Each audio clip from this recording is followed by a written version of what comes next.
And we back with another Mr. George Carlin. You already know he's the Mr. Official, most hated but the most loved. Only hated because he speaks the truth. You understand? So let's dive into this right here, the illusion of security. Are we really secure? Is there really such thing as security? Well, only he gonna say it the best. Let's see what he talking about. And that's another thing they don't like at the airport, jokes. You know? Yeah, you can't joke about a bomb. Well, why is it just jokes? What about a riddle? How about a limerick? How about a bomb anecdote? No punchline, just a really cute story. Or suppose you intended the remark, not as a joke, but as an ironic musing. Are they prepared to make that distinction? Why, I think not. And besides, who's to say what's funny? Airport security is a stupid idea, it's a waste of money, and it's only there for one reason, to make white people feel safe. That's all. The illusion, the feeling and illusion. I mean, you could go on the internet and you will see there's no one safe in there. Then people get passed through with guns and all types of contrabands. I mean, who knows the stuff they never stop, but he's not playing when it comes to that. The illusion, the feeling and illusion of safety, because the authorities know they can't make an airplane completely safe. Too many people have access. You'll notice the drug smugglers don't seem to have a lot of trouble getting their little packages on board, do they? No, and God bless them too. Hey, the economy would not be where it's at today if it wasn't for that. You hear me? God bless them too. Packages on board, do they? No, and God bless them too.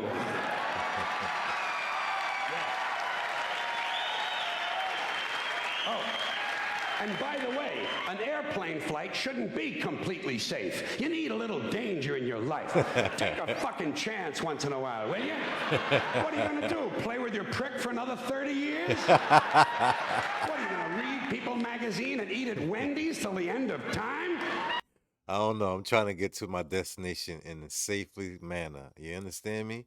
I don't even like turbulence. Like that thing right there frightens me. What are you going to do? Play with your prick for another 30 years? What are you going to read People magazine and eat at Wendy's till the end of time? Take a fucking chance. Besides, even if they made all of the airplanes completely safe, the terrorists would simply start bombing other places that are crowded. Porn shops, crack houses, titty bars, and gangbangs. Entertainment venues. The odds of you being killed by a terrorist are practically zero. So I say relax and enjoy the show. You have to be a realist. You have to be realistic about terrorism. Certain groups of people, certain groups, Muslim fundamentalists, Christian fundamentalists, Jewish fundamentalists, and just plain guys from Montana are going to continue to make life in this country very interesting for a long, long time. That's the reality. Angry men in combat fatigues talking to God on a two-way radio and muttering incoherent slogans about freedom are eventually going to provide us with a great deal of entertainment. You see, the way he puts things into perspective, like the logic just behind everything, makes you think, wait, we've been hoodwinked. Like, it's that simple. Sometimes you just gotta think critically. Critically thinking is like obsolete nowadays. Talking to God on a two-way radio and muttering incoherent slogans about freedom are eventually going to provide us with a great deal of entertainment, especially after your stupid fucking economy collapses all around you and the terrorists come out of the woodwork and you'll have anthrax in your water supply and sarin gas in your air conditioners. There'll be chemical and biological suitcase bombs in every city, and I say enjoy it. Relax. Enjoy the show. Take a fucking chance. Put a little fun in your life. To me, terrorism is exciting. It's exciting. I think the very idea that you can set off a bomb in a marketplace and kill several hundred people is exciting and stimulating, and I see it as a form of entertainment. Entertainment, that's all it is. Yeah. But I also know that most Americans are soft and frightened and unimaginative, and they don't realize there's such a thing as dangerous fun. And they certainly don't recognize a good show when they see one.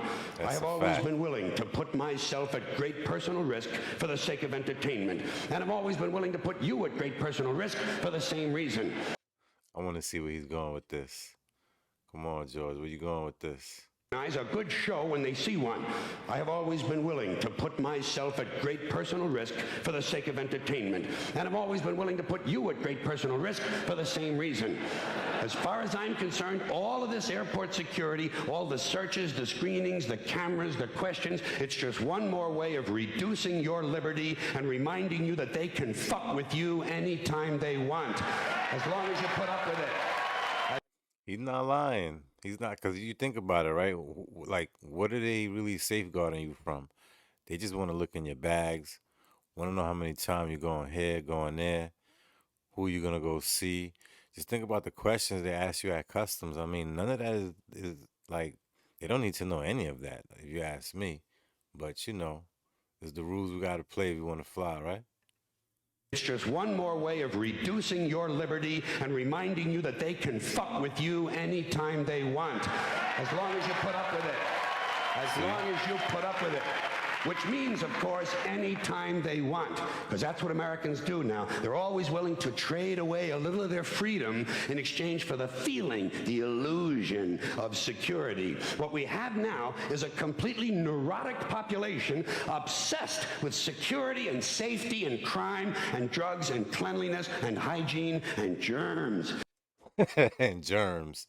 Think about it. When we were little, we would play in everything, and there was no problem. You wouldn't get as sick or anything. But the minute it's like you germ phobic, and that's when the problems really start coming. Like, we do worry too much about things we shouldn't be worrying about. They really got us hypnotized like robots out here. Nice little robots. Completely neurotic population obsessed with security and safety and crime and drugs and cleanliness and hygiene and germs. There's another thing, germs. Where did this sudden fear of germs come from in this country? Have you noticed this? The media constantly running stories about all the latest infections, salmonella, E. coli, hantavirus, bird flu, and Americans they panic easily, so now everybody's running around scrubbing this and spraying that. Sounds like about 2 years ago, or what, maybe 3? Y'all know what I'm talking about, the big C? Wow. Only if he was here to vision all of this would be dope.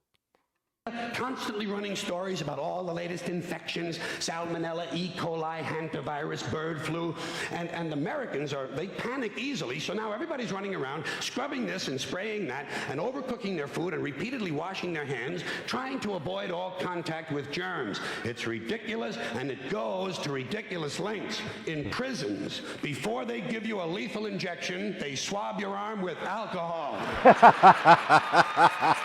true. It's true.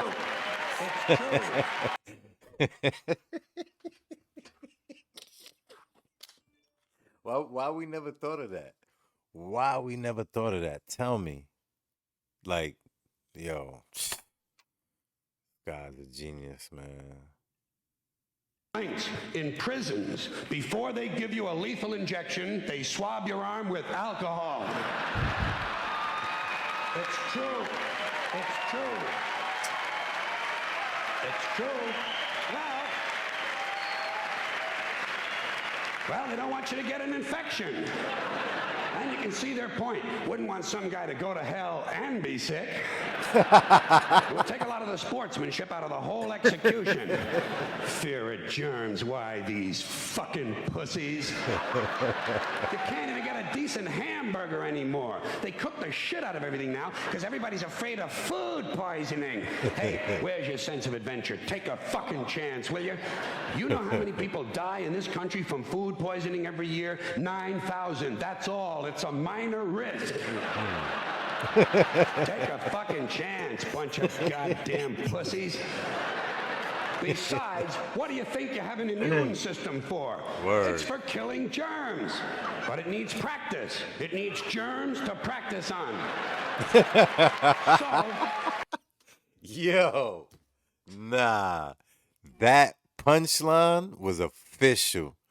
It needs germs to practice on. So basically, the immune system is the fighter. If it's not sparring with no one, it never gonna know what it's up against. Wow, genius. That was dope right there.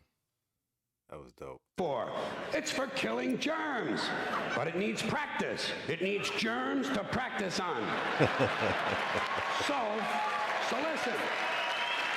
So listen.